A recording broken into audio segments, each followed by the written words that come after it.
যাওয়ার দিন একটা নদী পার হতে হবে। নদীটার নাম জানেন? কি নদী? বৈতরণী নদী। ওমা গোবিন্দ আসবার কালে আমাদের কয়ানা দিয়েছিলেন, মনে আছে? আবার যেদিনকে যাব সেদিনকে এক আনা কম নেবে? জোরে বলুন। ওই গুনে গুনে 16 আনা দেবে, তারপরে নদী পার করব। পারবেন তো দিতে? 16 আনা তো এনেছিলেন, কিন্তু যাওয়ার দিন কি দিতে পারবেন 16 আনা? আপনারা এখন দেখছেন আদি সনাতন অফিসিয়াল ইউটিউব চ্যানেল।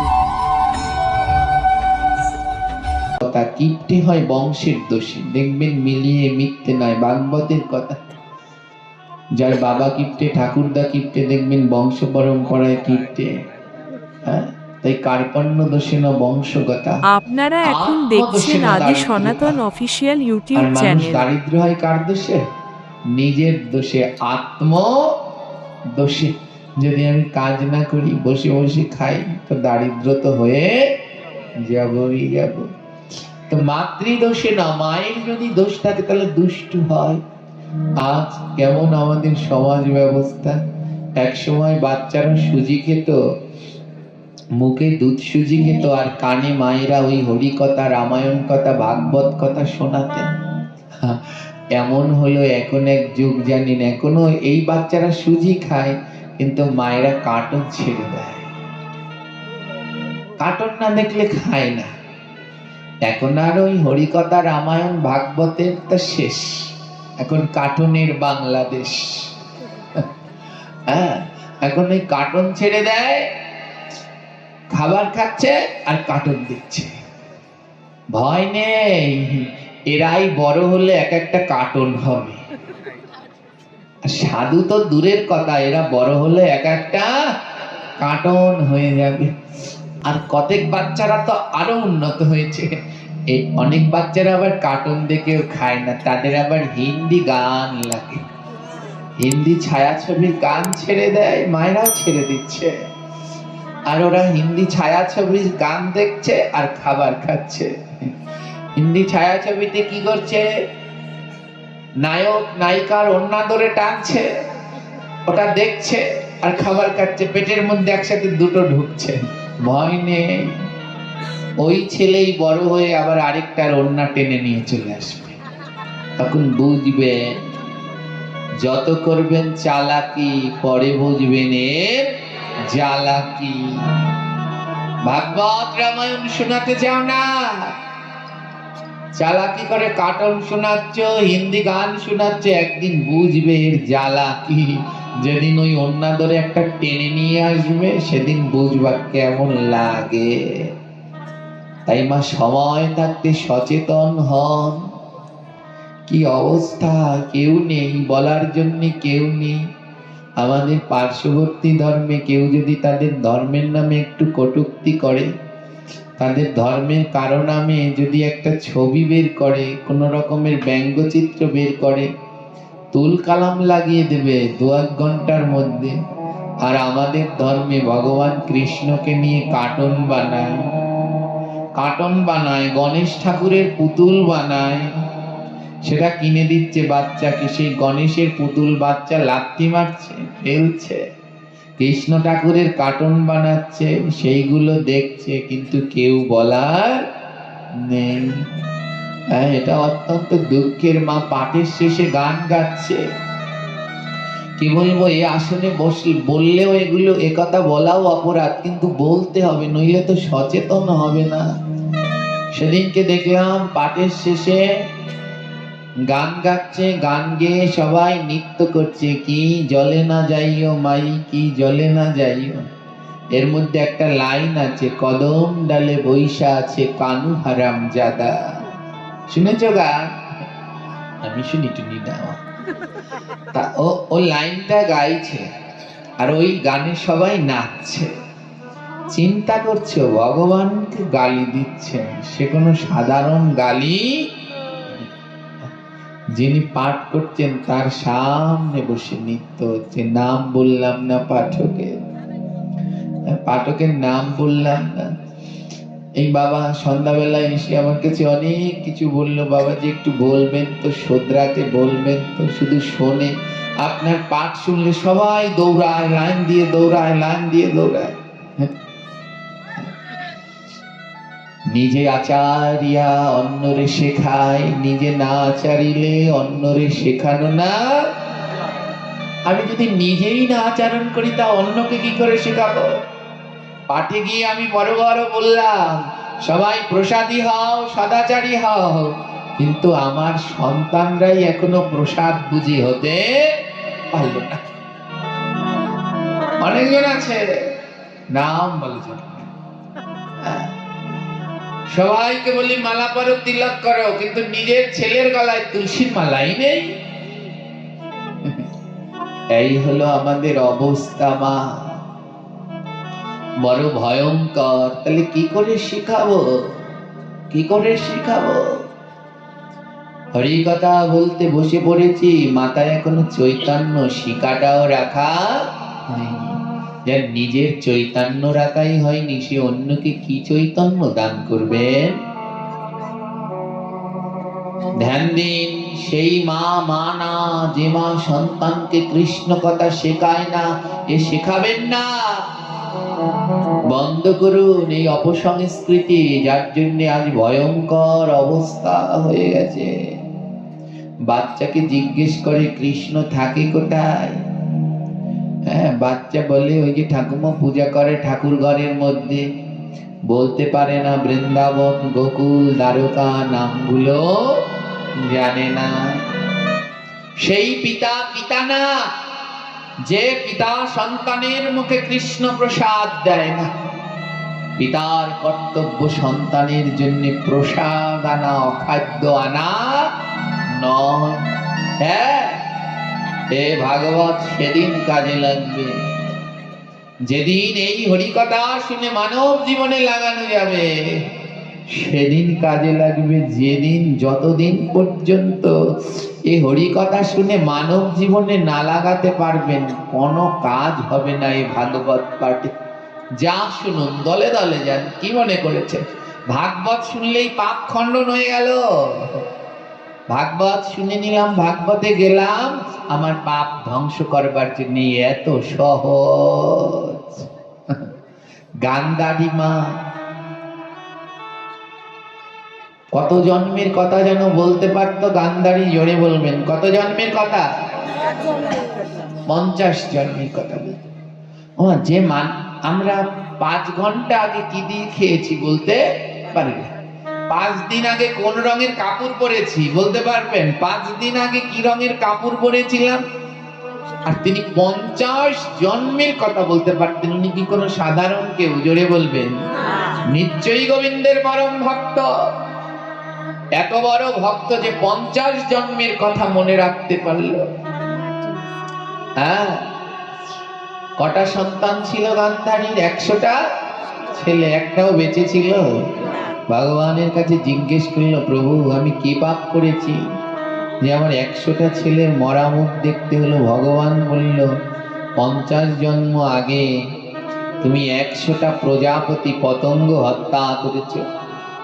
সেই পাপের ফলে তোমাকে এই জন্মে 100 ছেলের মরা মুখ দেখতে হলো। ধ্যান দিন, গান্ধারীর মতো ভক্ত সে যদি 100টা প্রজাপতি মারলে 50 জন্ম পরে তার 100টা মরা ছেলের মুখ দেখতে হয়।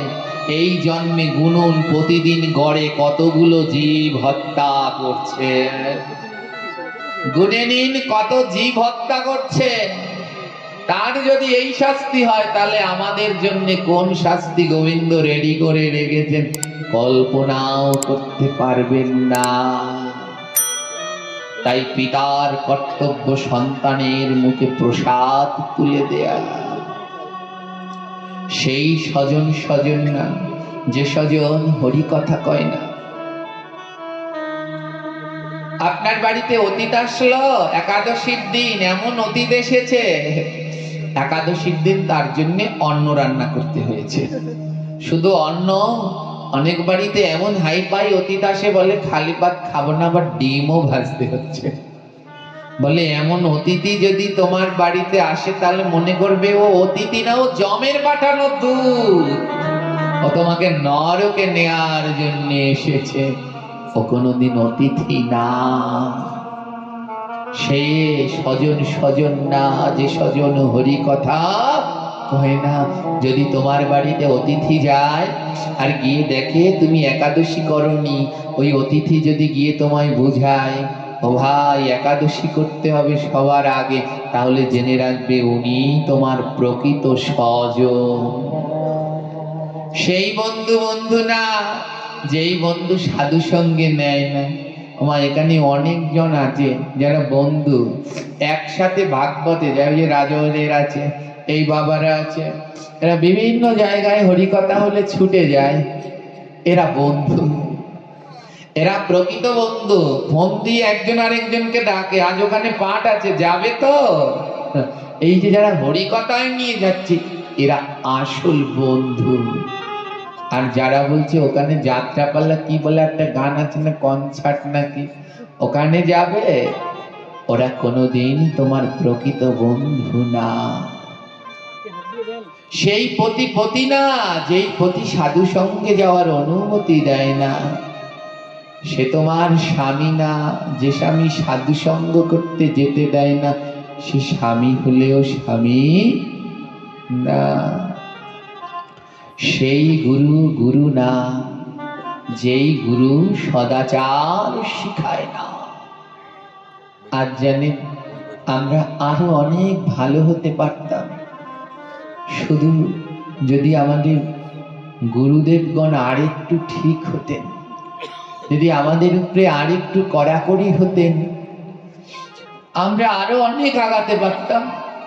দীক্ষা নেওয়ার আগে প্রত্যেক গুরু যদি কড়া করে প্রতিজ্ঞা করত, আমার কাছে দীক্ষা নিলে গলায় তুলসীর মালা পরতে হবে, আমার কাছে দীক্ষা নিলে ললাটে তিলক পরতে হবে, আমার কাছে দীক্ষা নিলে মালা জপ করতে হবে, আমার কাছে দীক্ষা নিলে একা মরে গেলেও একাদশী বন্ধ করা যাবে না, আমার কাছে দীক্ষা নিলে শ্রাদ্ধে মাছ খাওয়ানো হলে সেই শ্রাদ্ধ খাওয়া যাবে না, আমার কাছে দীক্ষা নিলে যে অন্নপ্রাশনে মাছ খাওয়ানো হয় ও খাওয়া যাবে না, আমার কাছে দীক্ষা নিলে যেই কালী পুজোয় পাটা বলি দেয় ওখানে জলও খাওয়া যাবে না।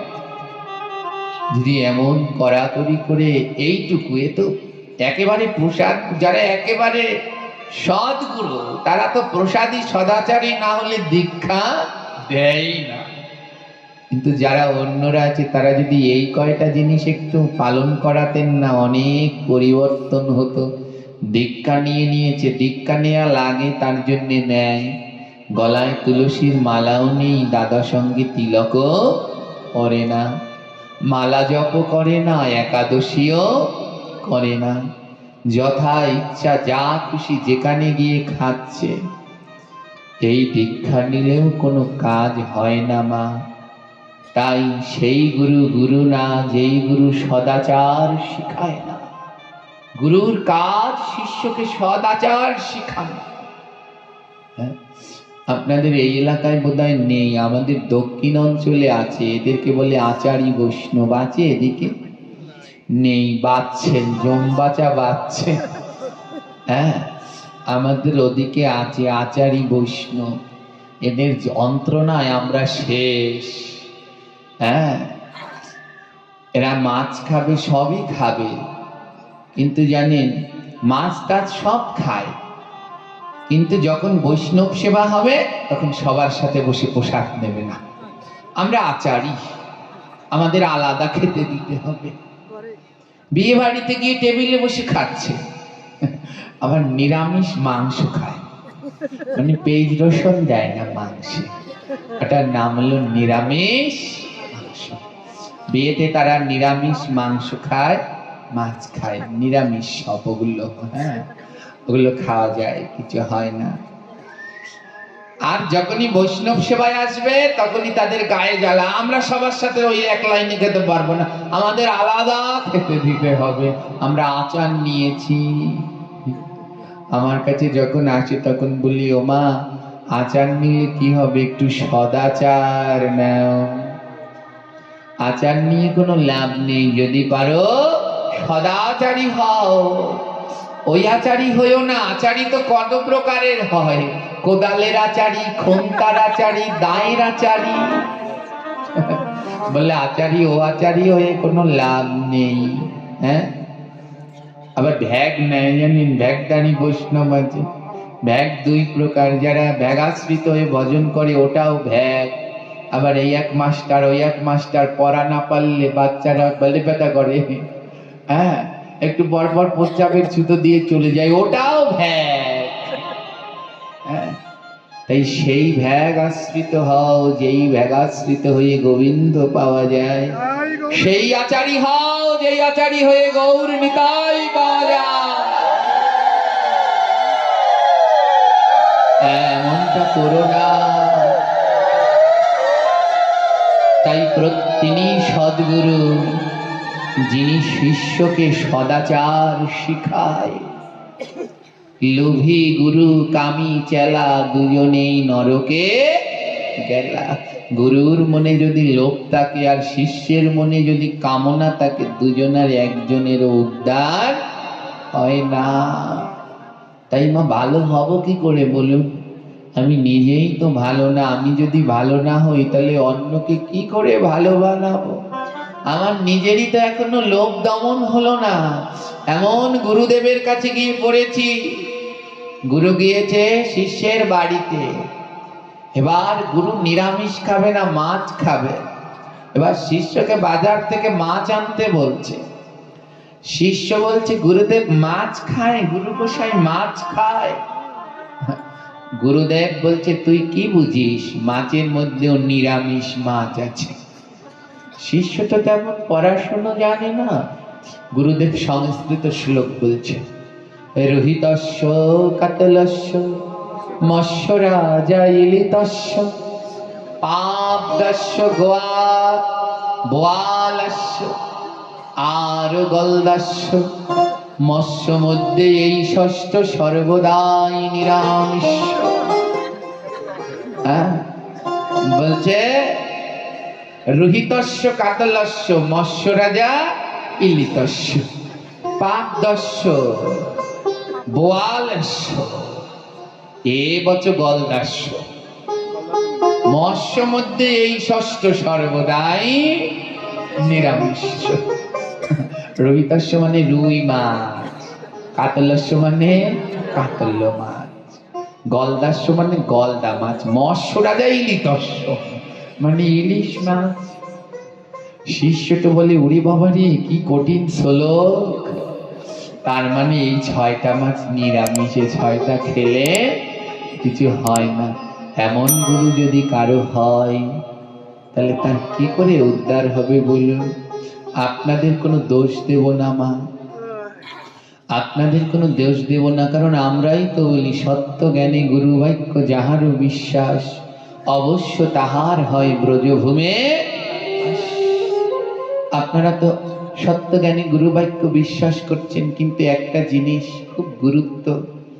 খুব গুরুত্বপূর্ণ, আমাদের ধর্মটা দিন দিন এমন হয়ে যাওয়ার পিছনে, এই বাংলাদেশে এমন হয়ে যাওয়ার পিছনে অনেকগুলো কারণ। তার মধ্যে একটা কারণ হলো কি জানেন? একটা কারণ হলো আমাদের পড়ার উপরে বিশ্বাস নেই, মাস্টারের উপরে বিশ্বাস। পড়ার উপরে কোনো বিশ্বাস নেই, বিশ্বাস হলো মাস্টারের উপরে। বলুন, যদি আমি বই না পড়ি, মাস্টারকে বিশ্বাস করলে পাস করতে পারবো? জোরে বলুন, পারবো? হয়তো মাস্টারের অনেক ক্ষমতা আছে, তিনি নকল ঝকল দিয়ে পাস করিয়ে নিলেন, কিন্তু গোবিন্দের চোখ কি ফাঁকি দিতে পারবো? পারবো? মাস্টারের উপরে বিশ্বাস থাকা ভালো। মাস্টার যেটা বলেছেন সেই অনুসারে পড়তে হবে। কিন্তু যদি তোমার বইয়ের উপরে মোটেই বিশ্বাস না থাকে, জীবনেও পরীক্ষায় পাস করতে পারবে না। আমাদের দোষ কি?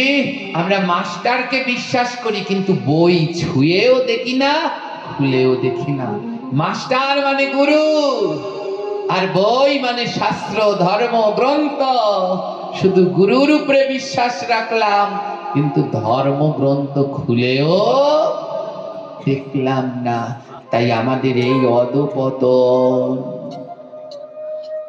তাই আমাদের এই অধপতন মা। ওই যে গুরু বলেছে রুহিতস্য কাতলস্য মৎস্য রাজা ইনিতস্য, গুরু বলেছে, ওনার উপরে আর কোনো কথা আছে? ওটা পালন করতেই হবে। মাস্টারের উপরে বিশ্বাস, বইটা খুলে দেখো ওটা আছে কিনা বইতে। যদি না থাকে তাহলে কিন্তু সারা জীবনেও পাস করতে পারবে না। আমার ধ্যান দিন, যে স্কুলে আমরা পড়ি, এসএসসি পরীক্ষা দিলাম, ওই মাস্টার কি, ওই স্কুলের মাস্টার কি আমার মূল পরীক্ষার খাতা দেখতে পারবে? জোরে বলুন, পারবে কি? এই তো মাস্টার আছে, আপনাদের এলাকার মাস্টার। এবার মাস্টার তো পরীক্ষার খাতা দেখতে পারবে না, অন্য সবগুলো দেখলো, কিন্তু মূল খাতা মাস্টার দেখতে পারবে? তদ্রু যিনি মাস্টারের উপরে বিশ্বাস করে আপনি পালন করে গেলেন, কিন্তু আপনার মূল খাতা ও মাস্টার দেখবে না, আপনার মূল খাতা দেখবেন পরমেশ্বর ভগবান শ্রীকৃষ্ণ। তাই গ্রহণ যা বললো তার দিকে ধ্যান দিন। আর কতকাল মাস্টারের উপরে বিশ্বাস করে বসে থাকবেন? এবার বইয়ের দিকে মন দিন, না হলে কিন্তু মূল পরীক্ষায় পাশ করতে পারবেন না। আদ্যকার আমাদের বড় ভয়ঙ্কর অবস্থা। এই ভয়ঙ্কর অবস্থা থেকে আমাদের মুক্তির উপায় শুদ্ধ সৎ সাধু সঙ্গ। আজ কি করে বুঝবো জানেন? আমি মাঝে মাঝে আমার একজন প্রশ্ন করেছিল, সব সাধুরা সাদা পোশাক পরে, আপনি শুধু সাদা পোশাক পরেন না, আপনার এক এক দিন এক এক রঙের পোশাক, আপনি কেন সাদা পোশাক পরেন না? আমি বলেছিলাম যদি সাদা পোশাক পরলেই সাধু হওয়া যেত তাহলে সবাই না সাধু হয়ে যেত। হ্যাঁ, সবাই বলে সাদা পোশাক পরলে নাকি মন নির্মল হয়, কিন্তু আমার মনটা যদি নির্মল আমি নিজে না করতে পারি, পোশাক পরলেই নির্মল হবে? হ্যাঁ, মাঝে মাঝে ওই কথাটা মনে পড়ে। তৈলঙ্গ স্বামী কাশীর জ্যান্ত শিব হাতে ধরিয়ে দেখিয়েছিলেন, এক ভক্তকে হাতে ধরিয়ে দেখিয়েছিলেন। ভক্ত দেখছেন কাশীর সব থেকে বড় ধার্মিক আসছে সাদা পোশাক পরে। তৈলঙ্গ স্বামী ভক্তকে জিজ্ঞেস করলেন কে আসছে? বলে কাশীর সব থেকে বড় ভক্ত আসছে, ওই যে দেখতে পাচ্ছ সাদা পোশাক। যেই তৈলঙ্গ স্বামী হাত ধরেছে ভক্তের, কি দেখতে পাচ্ছ? আরে সে ভক্ত গেল কই, ও তো একটা বর আসছে। যেই না ভক্তের ছোঁয়া লেগেছে, আসল সত্যটা দেখতে পেয়ে গেছে। হ্যাঁ, আসল সত্যটা দেখতে পেয়ে গেছে। সাদা পোশাক বগ পরে, বগ সাদা গায়ে, সারা গায়ে সাদা পোশাক জড়িয়ে রয়েছে, কিন্তু একবেলা মাছ ছাড়া খেতে পারে? পারে না। তাই আগে আমাদের মনটাকে পবিত্র করতে হবে, নির্মল করতে হবে। মনের ভিতরে নির্মলতা পবিত্রতা যদি না থাকে, গন্ডগোল না থাকে, সারা গায়ে সাদা মেখে রাখলেও কোনোদিন কৃপা হবে না। তাই আসুন এই বেভিচারকে ত্যাগ করে সদাচার গ্রহণ করি। যান না আমাদের ওই পটুয়াখালী বরিশাল ওদিকে যান, দেখতে পাবেন এই আচারী সন্ন্যাসী এরা সব সাদা দুধের মতো পোশাক পরা, কিন্তু সন্ন্যাস নিয়েছে আবার মাছ দিয়েও খাচ্ছে। হ্যাঁ, এ কোনোদিন এরা আচারী হয়েছে কিন্তু সদাচারী হতে পারেনি। তাই আসলে জীবনটাকে সদাচারী করি, এই জীবনটাকে সদাচারী করে সাধুগুরু বৈষ্ণবের সেবায় লাগাই। এ মানব জীবন তখন পরিবর্তন হবে কখন জানেন? দুটি কারণে। এক হলো শুদ্ধ সাধু সঙ্গ, আর দুই হলো নাম।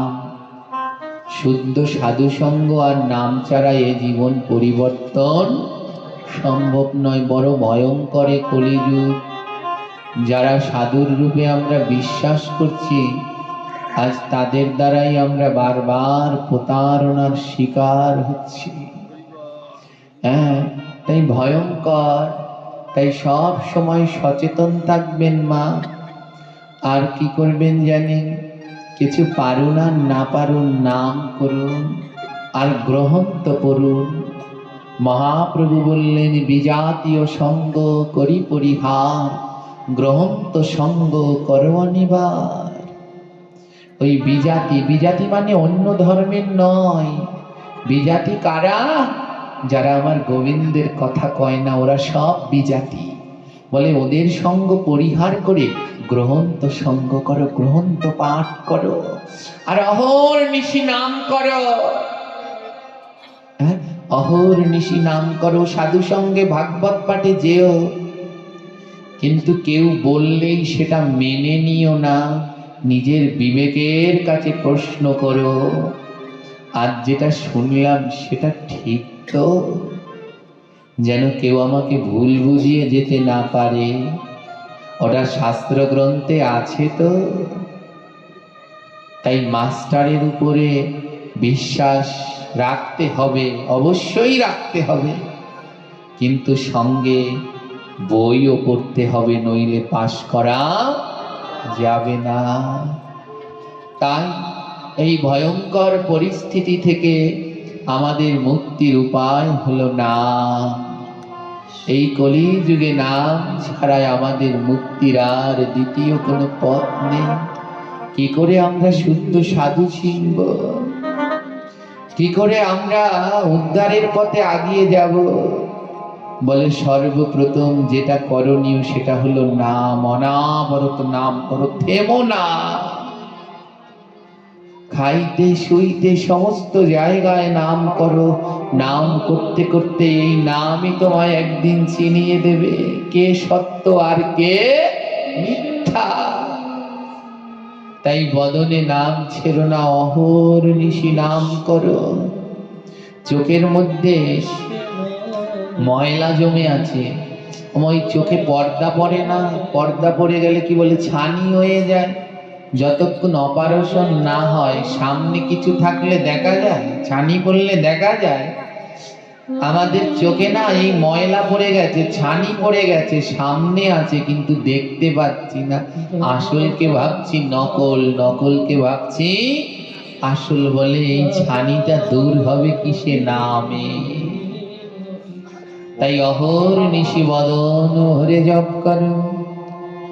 হরে কৃষ্ণ হরে কৃষ্ণ কৃষ্ণ কৃষ্ণ হরে হরে হরে রাম হরে রাম রাম রাম হরে হরে হরে কৃষ্ণ হরে কৃষ্ণ। গৌর হরি কারো বদন বন্দনায় মা উচ্চ স্বরে সবাই হরে হরে হরে রাম হরে রাম রাম রাম হরে হরে কৃষ্ণ হরে কৃষ্ণ प्रेम से কৃষ্ণ কৃষ্ণ হরে হরে হরে রাম হরে রাম রাম রাম হরে হরে हरे कृष्ण हरे कृष्ण গৌর হরি कृष्ण कृष्ण हरे हरे আজ সবাই মিলে উচ্চ স্বরে हरे নাম করো। राम हरे এই নাম ছাড়া আর গতি নাই। राम राम हरे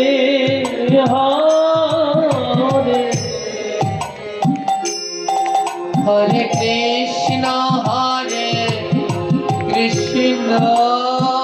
আহা কৃষ্ণ কৃষ্ণ হরে হরে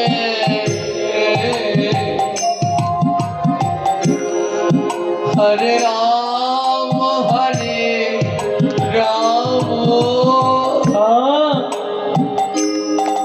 রাম রাম হরে হরে হরে কৃষ্ণ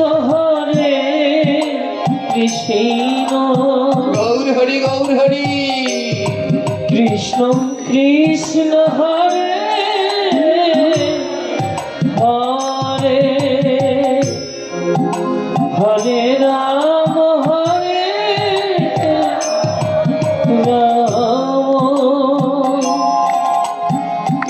রাম রাম হরে হরে।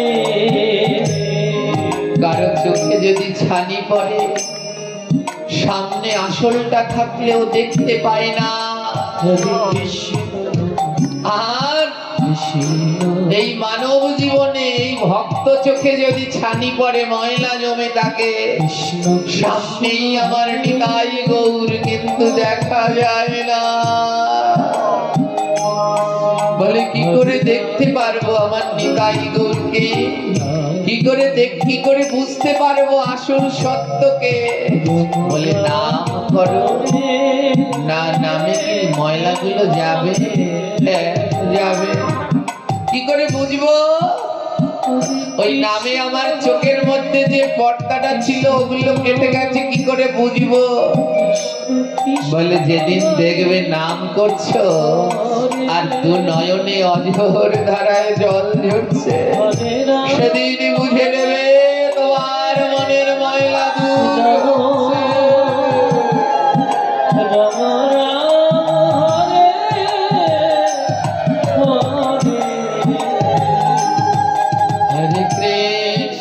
হরে কৃষ্ণ আহা কৃষ্ণ কৃষ্ণ হরে হরে হরে রাম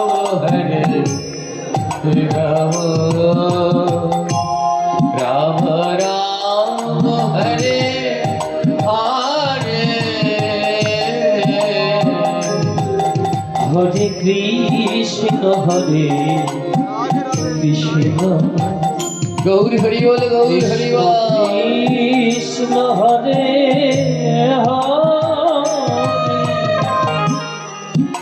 হরে রাম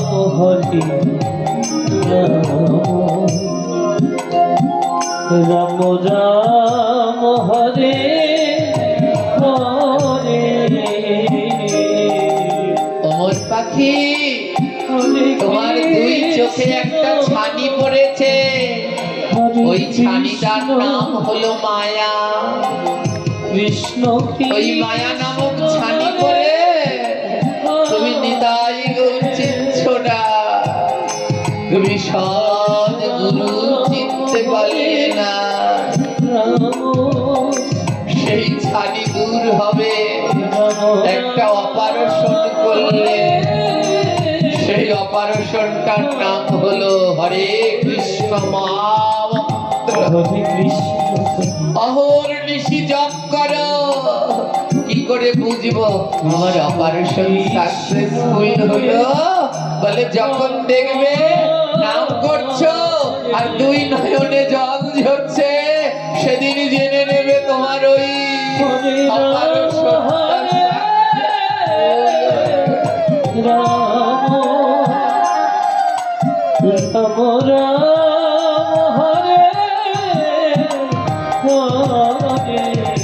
ও ভক্ত যে জানো অনেকদিন ধরেই নাম করি, আমার এই পোড়া নয়ন দুটো টাকা পয়সা হারিয়ে গেলে কাঁদে, সন্তানরা কটু কথা বলে ব্যথা দিলে কাঁদে, রোগের যন্ত্রণা হলে কাঁদে, কিন্তু কৃষ্ণ নামে এই দুটো নয়নে জল ঝরে না। বলতে পারো কেন কৃষ্ণ নামে আমার নয়ন কাঁদে না? মহাজন বলে কাঁদবে না তো, এ জগতে কৃষ্ণ নামে তারই নয়ন ধারা ঝরবে। কার? যে বদনে নাম করে আর দুই বাহু দিয়ে ভক্তের সাথে প্রেমালিঙ্গন করে, এ জগতে তারই কৃষ্ণ নামে নয়নে জল ঝরে।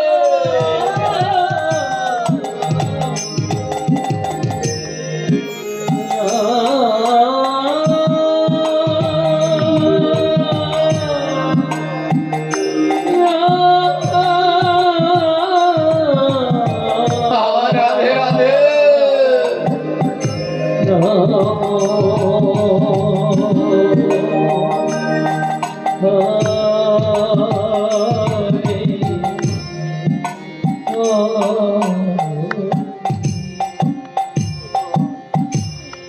বল তার নয়নে জল ঝরবে, যে বদনে নাম করবে আর ভক্ত পেলে বুকের মাঝে জড়িয়ে ধরে প্রেমালিঙ্গন করবে। কেন জানো? আমার এই দেহটা না পাথর হয়ে গেছে। না না, পাথর না, লোহা দিয়ে টাক দিলে পাথর তো ভাঙে, কিন্তু পাথর দিয়ে টাক দিলে লোহা ভাঙে না। আমার এই দেহটা লোহা হয়ে গেছে, তাই আমার এই লোহা নামক দেহতে কৃষ্ণ নামে নয়নে জল ঝরে না। এ নামে এ দেহে নয়ন জল ঝরবে কোন দিন জানো? যদি লোহাটাকে সোনা বানানো যায়। বলে এই লোহা কবে সোনা হবে? যেদিন পরশ পাথরের ছোঁয়া লাগবে। পরশ পাথর কোথায় পাবো? ওরে পরশ পাথর দূরে নয়, এই যে কৃষ্ণ ভক্ত এরাই সব পরশ পাথর গো।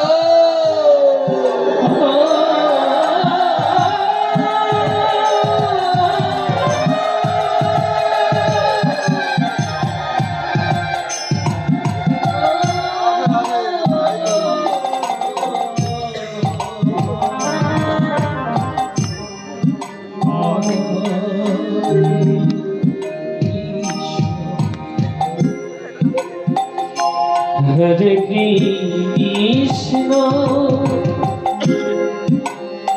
হরে কৃষ্ণ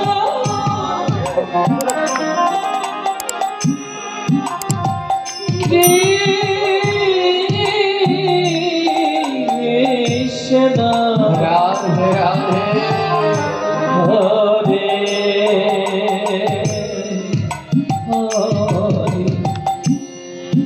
হরে রাম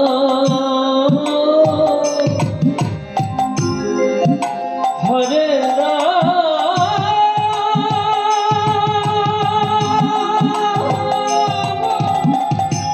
গৌর হরি গৌর হরি।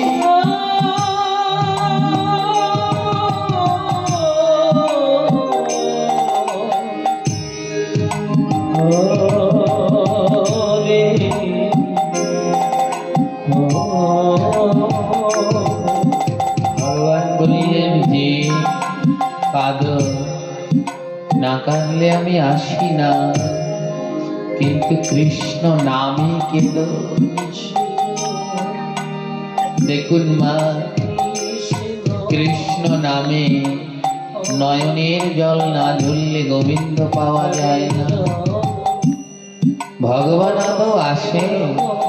ভগবান বলে আমি আসি নামে, নামি নামে। নামে যার নাম করছেন সেই গোবিন্দ গোলক বৃন্দাবনে থাকে। তাকে নামাতে চাও, এ পৃথিবীতে আনতে চাও, আসবে। নামে নামি নামে যদি নাম করতে পারো, গোলক থেকে গোবিন্দ নেমে আসবে, কিন্তু সবার কাছে আসবে না। বলে কার কাছে আসে? নয়নে যার কৃষ্ণ নামের ধারা, তার কাছে আমার গোবিন্দ দেয় ধরা।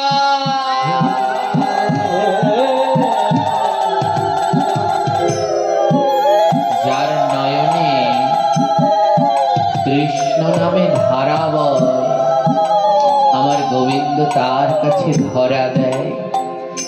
আমার বৃন্দাবনে গিরি গোবর্ধনের পাশে আজও একটা মন্দির আছে, ভগবানের বন্ধুর মন্দির। ভগবানের বন্ধু ওই গিরি গোবর্ধনের পাদদেশে এক ভক্ত বাস করত, নাম হলো কুম্ভনাথ, পরম ভক্ত কুম্ভনাথ। ওই গিরি গোবর্ধনের পাদদেশে তার ছোট্ট একটু জায়গা ছিল, আজও আছে। সেই ছোট্ট একটু জায়গায় ভক্ত কুম্ভনাথ চাষবাস করতেন, প্রতিদিন সবজি চাষ করতেন। এই জগতে গোবিন্দকে পাওয়ার জন্য সবার আগে যেটা দরকার মা, সেটা হলো কাঙাল হওয়া। কাঙাল না হলে কোনোদিন গোবিন্দ পাওয়া যায় না। উদ্ধব জিজ্ঞেস করেছিলেন, গোবিন্দ তোমাকে পাওয়ার লক্ষণ কি? ভগবান বলেছিলেন, আমাকে পাওয়ার প্রথম লক্ষণটা হলো কাঙাল। ভক্ত কুম্ভনাথজি বড় কাঙাল ছিল। ছোট্ট এক টুকরো জমিতে কৃষিকাজ করতেন, কিন্তু তার একটা বিশেষ গুণ কি জানেন? কোনো দিন নাম ছাড়া থাকতেন না। হাতে কাজ করতেন আর বদনে নাম, নাম ছাড়া কিছুই বুঝতেন না। অপূর্ব মধুময় কণ্ঠস্বর ছিল কুম্ভনাথজির। ওই কৃষিকাজ করে আর বদনে নাম করে। সবাই সাধু সঙ্গ করতে যায়, আর জানেন ভক্তরা কুম্ভনাথজির কাছে সাধু সঙ্গ করতে আসে, কারণ তার এত মধুময় একটি কণ্ঠ। ওই কণ্ঠে যখন নাম করে, সব ভক্তরা ওই ক্ষেতের দুপাশে লাইন দিয়ে বসে কুম্ভনাথজির বদনে নাম শ্রবণ করতে। কুম্ভনাথজি একটা গরু, দুটো গরুও নেই জানেন। একটা গরু দিয়ে হাল চাষ করে, দুটো, একটা ছেলে একটা মেয়ে। এত দারিদ্র জানেন, যখন ওই নাঙল দিয়ে হাল চাষ দেখেছেন তো মায়েরা, দুটো গরু লাগে তো। এত দারিদ্র, দুটো গরু নেই, একটা গরু। আরেকটা গরুর বদলে কোনোদিন তার স্ত্রী গিয়ে নাঙলের জোয়াল কাঁধে নেয়, কোনোদিন ছোট ছেলে বা মেয়েটা কাঁধে নেয়, তারপরে হাল চাষ করে। কিন্তু বড় আশ্চর্য কি জানেন, তারা এত দারিদ্রতার মধ্যেও গোবিন্দের নাম বন্ধ করে না। চারদিক থেকে দারিদ্র তাদের ঘিরে রেখেছে, কিন্তু বদনে গোবিন্দের নাম বন্ধ নেই। হাল চাষ করে আর বদনে নাম। হরে কৃষ্ণ হরে কৃষ্ণ কৃষ্ণ কৃষ্ণ হরে হরে, হরে রাম হরে রাম, রাম রাম হরে হরে। হরে কৃষ্ণ হরে কৃষ্ণ কৃষ্ণ কৃষ্ণ হরে হরে, হরে রাম হরে রাম, রাম রাম হরে হরে। হাল চাষ করছে, বদনে নাম। এক পাশে একটা গরু, আরেক পাশে তার সহধর্মিনী। ছেলে আর মেয়ে দুটো করতালি দিয়ে ওই বাবার পিছন পিছন নাম করছে। যখন মায়ের খুব কষ্ট হয় তখন ছেলে গিয়ে আবার ওই নাঙলের জোয়ালটা কাঁধে নেয়, কিন্তু বদনে নাম বন্ধ হয় না।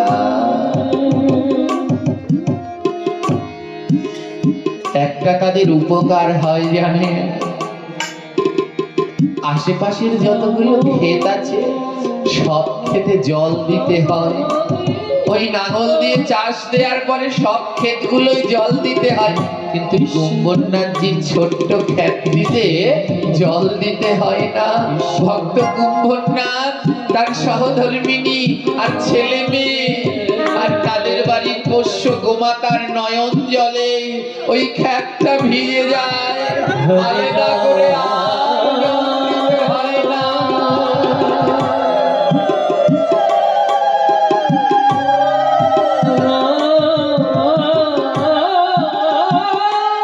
গৌর হরি বল, হরি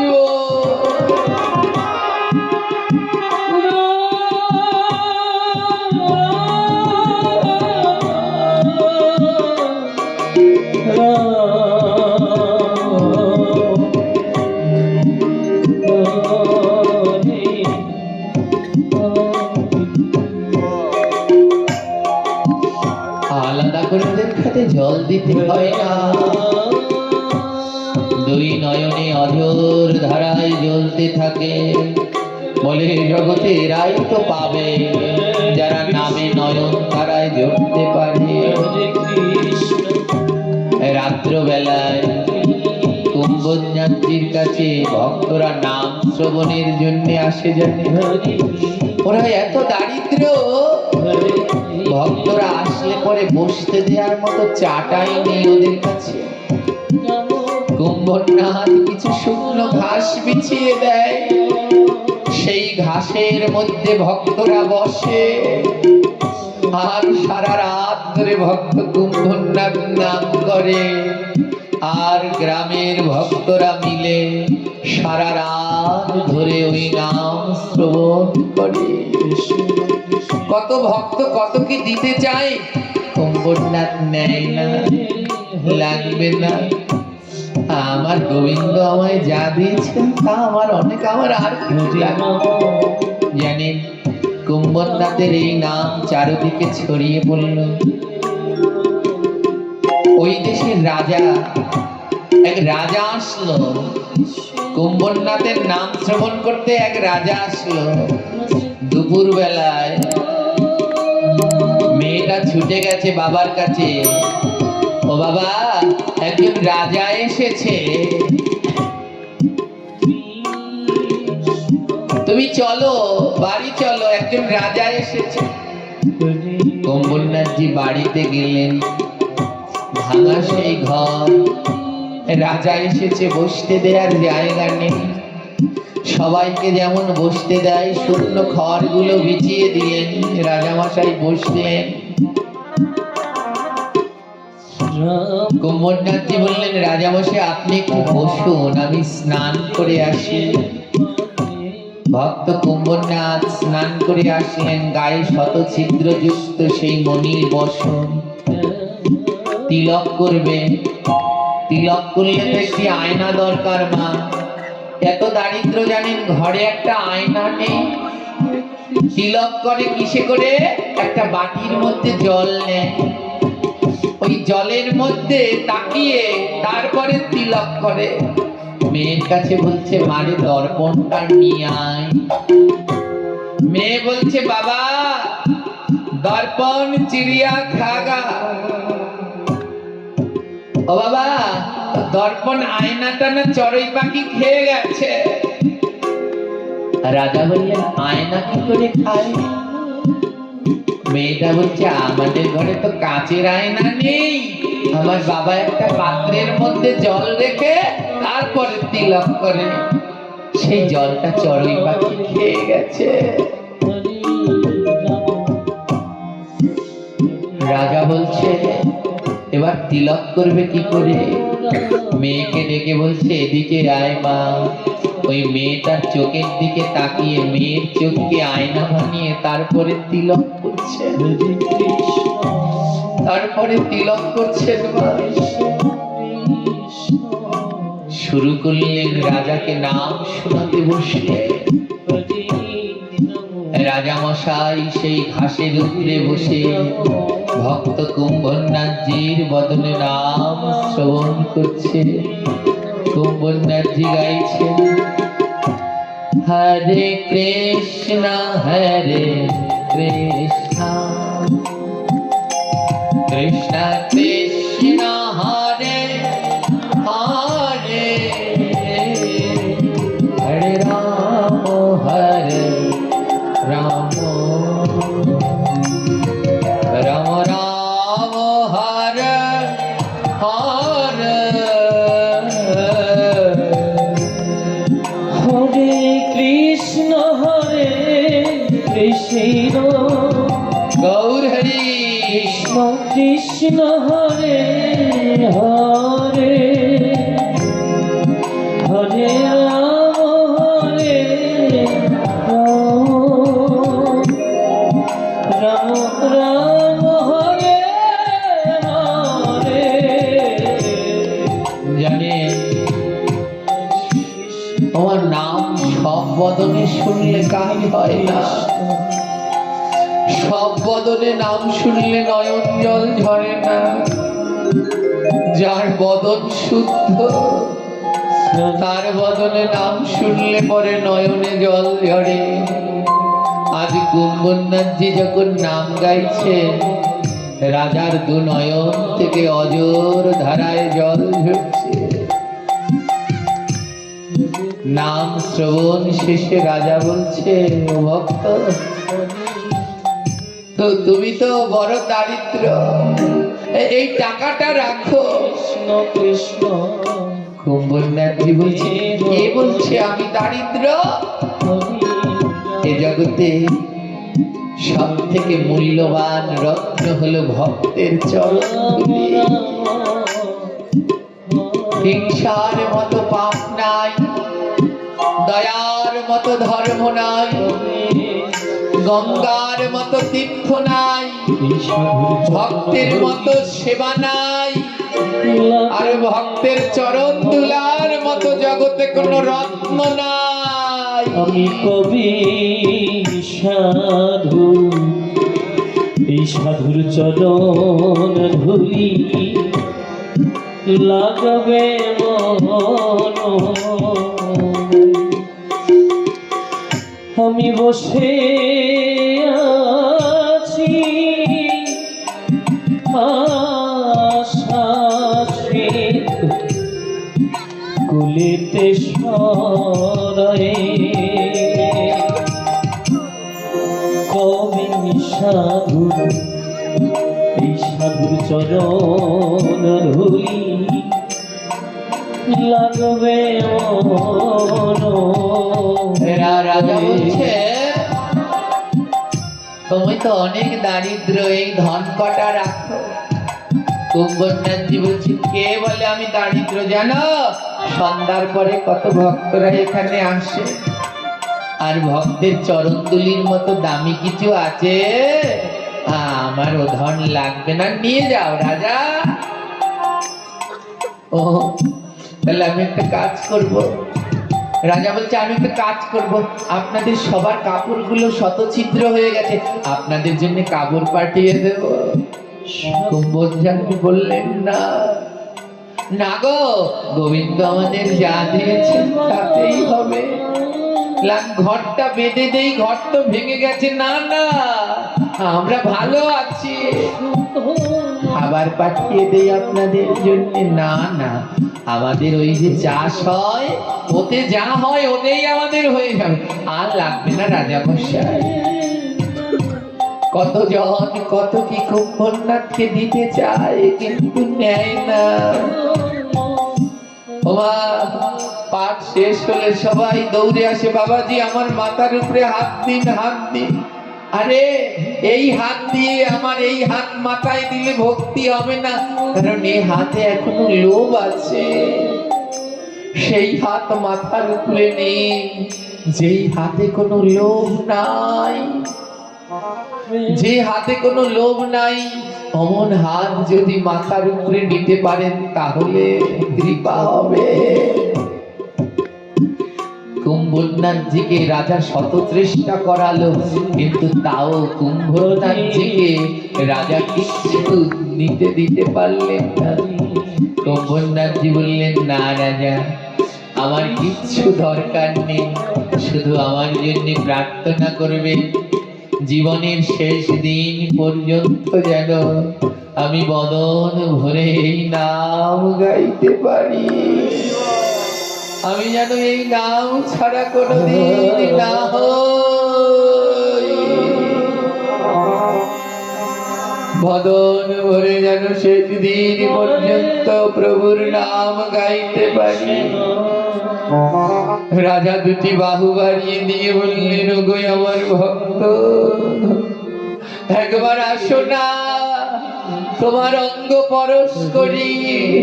জগতে কত ভক্ত দেখেছি, কিন্তু এমন নিঃস্বার্থ ভক্ত তো দেখিনি। দুটি বাহু বাড়িয়ে দিয়ে বললেন, ওরে আই রে ভক্ত, পরশ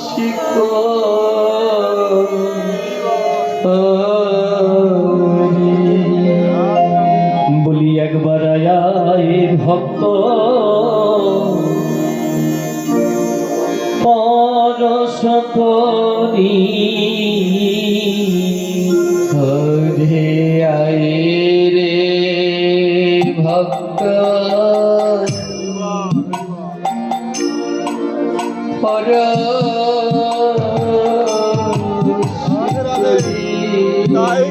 বলি একবার আয় ভক্ত, বলি একবার আয় ভক্ত, রাধে রাধে। বলি আয় ভক্ত একবার পরশ করি। আমার ডুবু ডুবু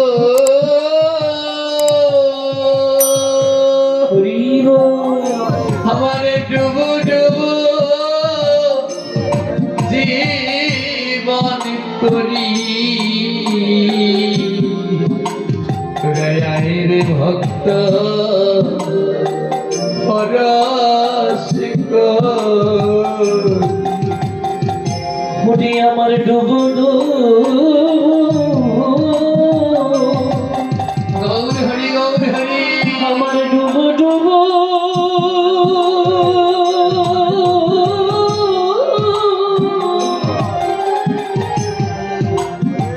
ঘুরে মনোরি।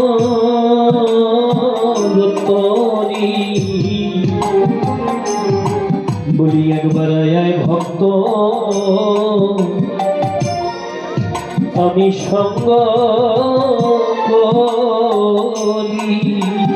আমার জীবন বেলা গৌর হরিব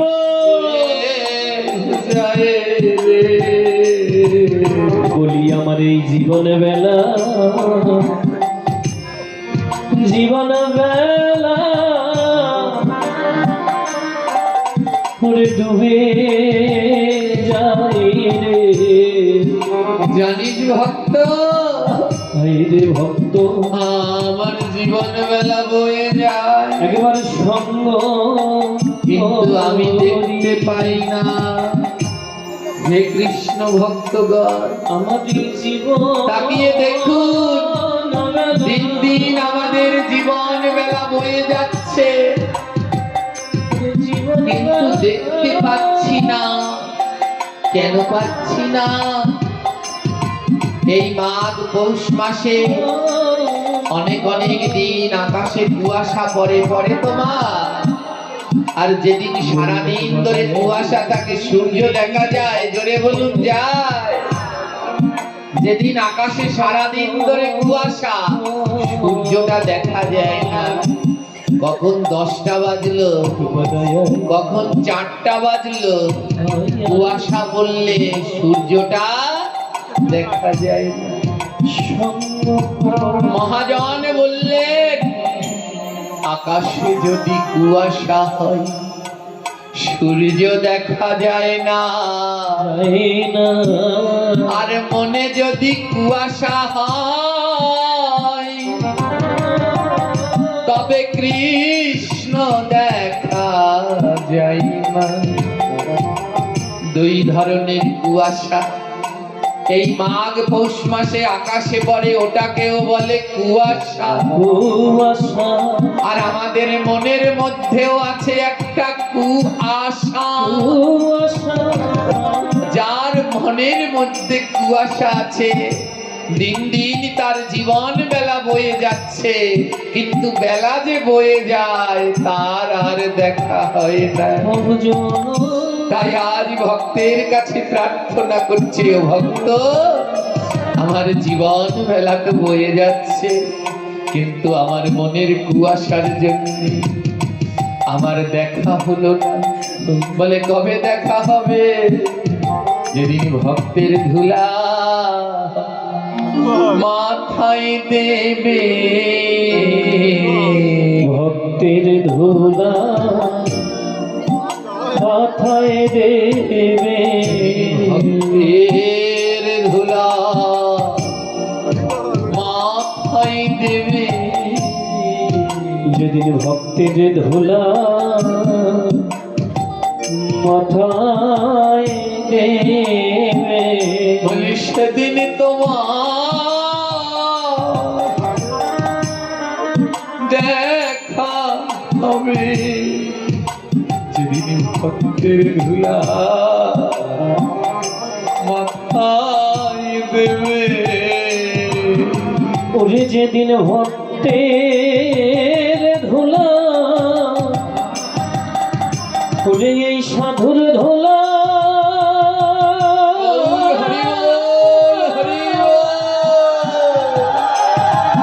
ওরে মাথায় যাইবে, বলি সেদিনই তোমায় দেখা দেবে। রাজা এত চেষ্টা করিও নেও না, কিছু নেও না। কুম্ভনাথজি বললেন না, আমার কারো কাছে কিছু চাই না, কিচ্ছু নিলেন না মা। এ জগতে সেই গোবিন্দ পাবে যে এমন নিঃস্বার্থ লোভহীন হবে। কিচ্ছু নিলেন না, জানেন, কেউ কিছু দিতে চাইলেও নেয় না। আর আমাদের দিলে পরেও এত লোভ ঘৃণা হয়, জানেন, নিজেকে ঘৃণা হয়। কোন মুখে এগুলো বলি? দিল, তারপরে আবার চেয়ে চেয়ে নিচ্ছি, ঘৃণা লাগে এই জঘন্য দেহটাকে। আরবার যদি জন্ম দাও প্রভু, এমন দিও না, কাঙাল করে দিও, ভিখারি করে দিও, কিন্তু ভক্তের চরণের ধারে রেখো ভগবান। দিলেও নেয় না কুম্ভনাথজি। জানেন, শত অভাব অনটন, কিন্তু নাম বন্ধ করে না। অহর্নিশি নাম বদনে নাম তার চলতেই থাকে, চলতেই থাকে। দারিদ্র্যের কষাঘাত বেড়ে গেল, জানেন, দারিদ্র্যের কষাঘাত বেড়ে গেল। স্ত্রী, দুটো সন্তান। বললেন আমরা আর থাকতে পারছি না, এমন করে কদিন না খেয়ে থাকা যায়। তারা অন্যত্র চলে গেলেন। কুম্ভনাথজি রয়ে গেলেন, গেলেন না, শুধু তার সেই পালিত গোমাতাটি। কুম্ভনাথজির এখন আর কেউ নেই, সন্তান পুত্র কেউ আর তার পাশে নেই। এ জগতে অর্থ এমন এক জিনিস মা, যতক্ষণ অর্থ আছে সবাই আছে, যেদিন আর অর্থ নেই সেদিন কেউ ডেকেও জিজ্ঞেস করে না, জিজ্ঞেস করে না। সবাই চলে গেলেন, কেউ আর তাকে ডেকেও জিজ্ঞেস করেন না। সেই গোমাতাটি রয়ে গেলেন। ওই গোমাতাটি দিয়ে আজও কুম্ভনাথজি একা একা হাল চাষ করেন। ওই গোমাতাটির কাঁধে হাল নাঙলটা দিয়ে চাষ করে। জানেন, এহেন ভক্তি দেখে গোবিন্দ আর থাকতে পারলেন না। কিন্তু বদনে নাম বন্ধ হয় না, অহর্নিশি নাম করতে থাকে, নাম তার বন্ধ হয় না। নাম করে আর হাল চাষ করে, গোবিন্দ আর থাকতে পারলেন না। স্বয়ং গোলকের শ্রীহরি আজ কুম্ভনাথজি যেই খেতে হাল চাষ করছেন, কুম্ভনাথজির পিছন পিছন গোবিন্দ আমার বীজ বপন করে দিচ্ছে।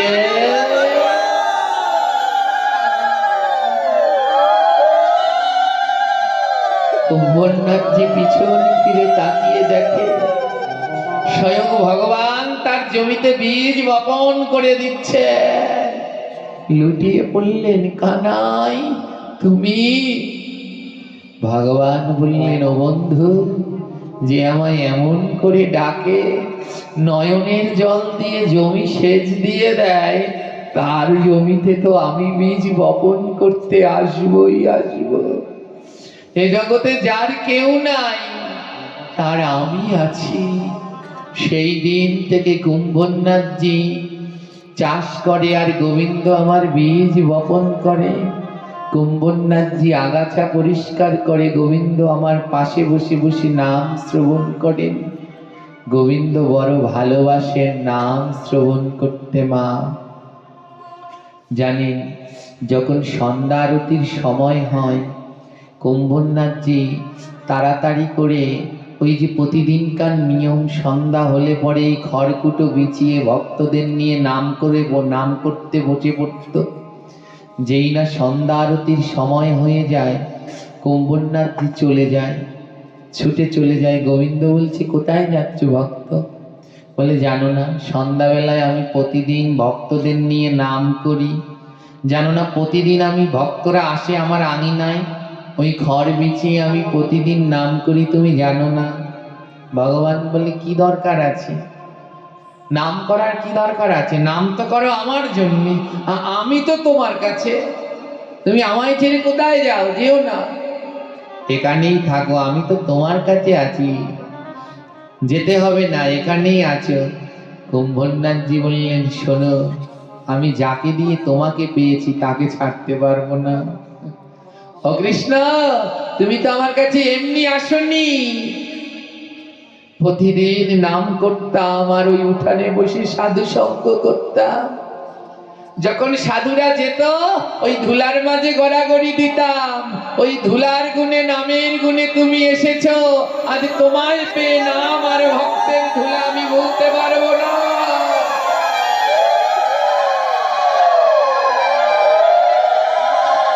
ভগবান বলছে, থাকো না, আমার কাছে থাকো। বললে, লাগবে না তোমায়, তুমি আসতে কোনোদিন আমার কাছে? আসতে না। তোমাকে পেয়েছিলাম ওই নাম করে আর ভক্তের ধুলা মেখে। আজ তোমায় পেয়ে যদি আবার নাম করা ভুলে যাই, ভক্তের চরণ ধুলা ভুলে যাই, আমি জানি তাহলে তুমি আবার চলে যাবে। কারণ তুমি দুই জায়গায় বাধা থাকো, এক হলো নাম আর দুই হলো ভক্ত সঙ্গ। নহম বসামি বৈকুণ্ঠে যোগিনাম হৃদয়েন চ মদ ভক্ত যত্র গায়ন্তি তত্র তিষ্ঠাপি নারদ। ও নারদ, নহম বসামি বৈকুণ্ঠে, আমি বৈকুণ্ঠে বাস করি না। যোগিনাম হৃদয়েন চ, আমি যোগীর হৃদয়ে বাস করি না। মদ ভক্ত যত্র গায়ন্তি, যেইখানে আমার ভক্তগণ আমার নাম গায়, তত্র তিষ্ঠাপি নারদ। কুম্ভনাথজি বললেন, আমাকে বোকা ভেবেছ? তোমাকে পেয়ে আমি নামকে ভুলে যাই, তুমি আবার চলে যাবে। তাই নামকে যদি আশ্রয় করতে পারেন মা, আশ্রয় করিয়া ভজে, তারে কৃষ্ণ নাহি ত্যাজে, আর সব মরে অকারণ। প্রথমেই বলেছিলাম না, কি করে চিনবেন সদ্গুরু? কি করে চোখের সামনে সেই যে একটা ছানি পড়েছে, কি করে দেখবেন নিতাই গৌরকে? সে হলো নাম। নামকে যেন ছাড়বেন না। কুম্ভনাথজি গোবিন্দ পেল, বলে তাও আমি নাম ছাড়তে পারবো না। তাই নামকে আশ্রয় করুন। এই সংসারটা হলো একটা পুকুরের মতো, আর একটা মাঝি ওই পুকুরের মধ্যে মাঝে মাঝে জাল দিয়ে খেয়াও দিচ্ছে। জালটা হচ্ছে মায়া। ও জাল খেয়া দেয় না পুকুরের মধ্যেও। জালকে আপনাদের দেশে কি জাল বলে? ঝাঁকি জাল। গোল হয়ে পড়ে খেয়াও দিয়ে, ঝাঁকি জাল। তো ওই যে জাল দেওয়ার আগে যিনি জেলে, জাল খেয়াও দেওয়ার আগে খাবার দিয়ে নেয় না পুকুরের মধ্যে? চার বলে খাবার দিয়ে নেয়। আর মাছগুলো খাবারের লোভে যখন ওইখানে আসে, আর জেলে জালটা ছুঁড়ে মারে, আর ছুঁড়ে মারলেই মাছ জালের মধ্যে আটকা পড়ে। এবার ওই পুকুরের মধ্যে কোনো মাছ যদি ওই খাবারের লোভে মধ্যখানে না গিয়ে জেলের পায়ের কাছে বসে থাকে, মাছটা জেলের জালে আটকা পড়বে। জোরে বলুন, পুকুরের মাঝে গেল না, মাছটা জেলের পায়ের কাছে বসে আছে, কোনোদিন জালে পড়বে? জাল কি জেলের পায়ের কাছে আসে? জাল তো যায় মধ্যখানে। জেলে যদি মাছটা জেলের পায়ের কাছে আশ্রয় নেয়, কোনোদিন জালের মধ্যে আটকা পড়বে না। এর অর্থ কি জানেন? এই পুকুরটা হলো সংসার, খাবারগুলো হলো লোভ, আর ওই জেলেটা অন্য কেউ নয়, স্বয়ং ভগবান শ্রীকৃষ্ণ। আর জালটা হলো মায়া। ভগবান মায়া নামক জাল পাতে। যদি কেউ লোভে পড়ে ওই জালের মধ্যে আসে, তাহলেই সে জড়িয়ে যাবে, আর ছাড়া পাবে না। কিন্তু কেউ লোভে যদি না পড়ে জেলের চরণ অর্থাৎ গোবিন্দের কাছে আসে, ওই চরণের কাছে আশ্রয় নেয়, জেলে হাজার জাল ফেললেও কোনোদিন জালে আটকা পড়বে না।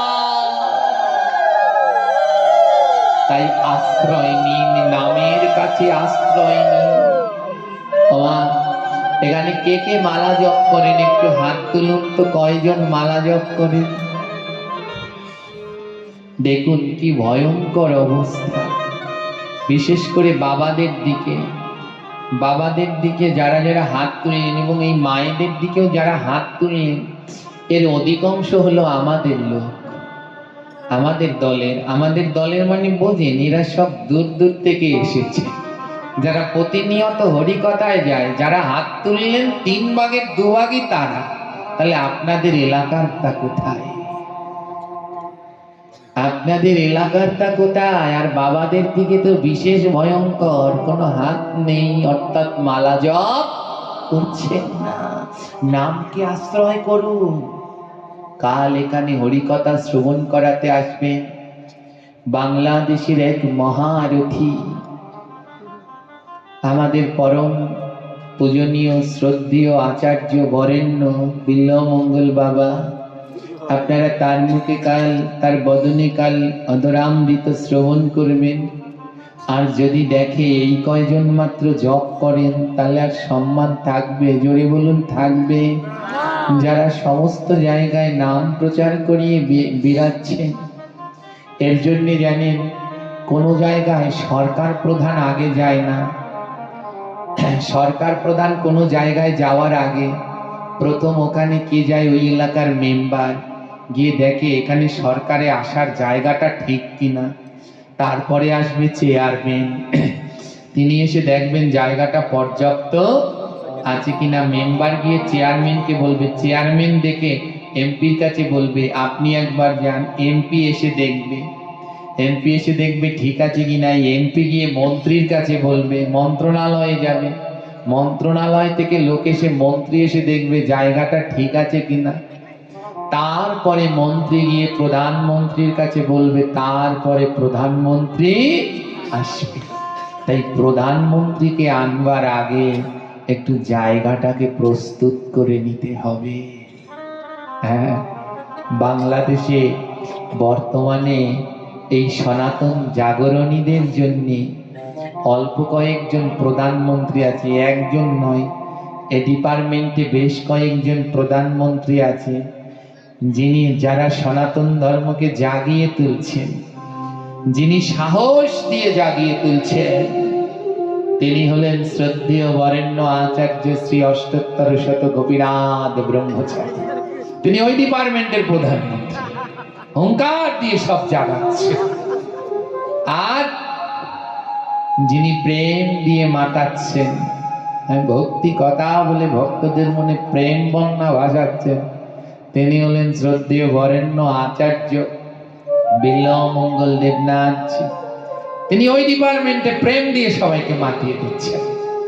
আর যিনি ভক্তদেরকে মালা তিলক জপ চলবে না, এছাড়া সম্ভব না, শ্রাদ্ধে জীব হত্যা বন্ধ হোক, বিবাহে জীব হত্যা বন্ধ হোক, মৎস্য বন্ধ হোক, এইগুলো দিয়ে যিনি জীবকে জাগিয়ে তুলছেন তিনি জিতেন্দ্রীয় প্রভু। তিনি ওই ডিপার্টমেন্টে।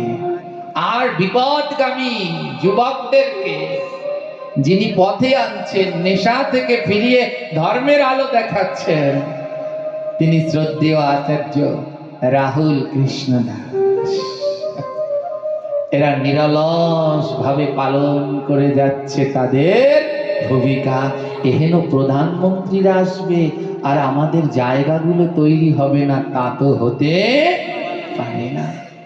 আপনারা আদ্যকার কথা দিন মা, যারা এখনো মালা জপ করবেন না, এই 3 দিন হরিকথার মধ্যে দিয়ে শিক্ষা নিয়ে আর দেরি করবেন না। আজই মনে সিদ্ধান্ত নিন, না মালা জপ শুরু করব, আর দেরি করব না, তাড়াতাড়ি জপ শুরু করব। নামে নামি আসে, কুম্ভনাথজি আনলেন না, নামে নামিকে নামিয়ে আনলেন না, এমন নাম করলেন স্বয়ং ভগবান তার জমিতে বীজ বপন করলেন। এমন জন্ম আর হবে, 84 লক্ষ জন্ম ভ্রমণ করে এই দুর্লভ জন্ম পেলেন, তারপরেও কেন নাম করছেন না, কেন জপ করছেন না? তাই যারা এখনো মালা জপ করছেন না, আপনাদের চরণ ধরে এই অদম সন্তান বলছে, আপনারা তাড়াতাড়ি জপের মালা নিন এবং সবাই জপ করুন। এই কলিযুগে নাম ছাড়া উদ্ধারের আর দ্বিতীয় কোনো পথ নেই। বলবেন, ও বাবা, যদি হাঁটতে চলতে নাম করি, আমি মালায় করি না, কিন্তু সারাদিন হাঁটি আর নাম করি, হবে না? কে বলেছে হবে না? হবে, কিন্তু জমা থাকবে না। আমার আগের দিনে বাবারা টাকা রাখতেন, এই কোমরে একটা থলি রাখতেন না, থলি, ওর মধ্যে জমা থাকতো। হ্যাঁ, থলির মধ্যে রেখে তারপরে জমা রাখতেন। আর যদি হাতে টাকা নিয়ে বাজারে একটা ঘুরলা দেন, থাকবে জমা। আর যদি ব্যাংকে রাখেন তাহলে ভাঙবে, না উঠালে ভাঙবে না। তদ্রুপ হাঁটতে চলতে নাম করলেও হাঁটতে চলতেই শেষ হয়ে যাবে। আর ওই থলির মধ্যে ওটা ব্যাংক, ওর মধ্যে নাম করলে ওটা জমা থাকবে। হ্যাঁ, যাওয়ার দিন একটা নদী পার হতে হবে, নদীটার নাম জানেন কি নদী? বৈতরণী নদী। ওমা গোবিন্দ আসবার কালে আমাদের কয়ানা দিয়েছিলেন, মনে আছে? আবার যেদিনকে যাব সেদিনকে 1 আনা কম নেবে, জোরে বলুন। ওই গুনে গুনে 16 আনা দেবে, তারপরে নদী পার করব। পারবেন তো দিতে? 16 আনা তো এনেছিলেন, কিন্তু যাওয়ার দিন কি দিতে পারবেন 16 আনা? সংসার নামক মায়ায় পড়ে 16 আনা শেষ হয়ে গেছে, জমা নেই। পারবে, তারা দিতে পারবে। বাবা, এই জপমালায় এটাকে বলে সাক্ষী মালা, জানেন তো? যারা জপ করে এটাকে বলে, এই সাক্ষী মালায় কটা গুটি থাকে? 16টা। বলে 16 আনা তারা জমা দিতে পারবে। যারা প্রতিদিন এই 16 মালা জপ করে, তারা বৈতরণীতে 16 আনা জমা দিয়ে যেতে পারবে গো।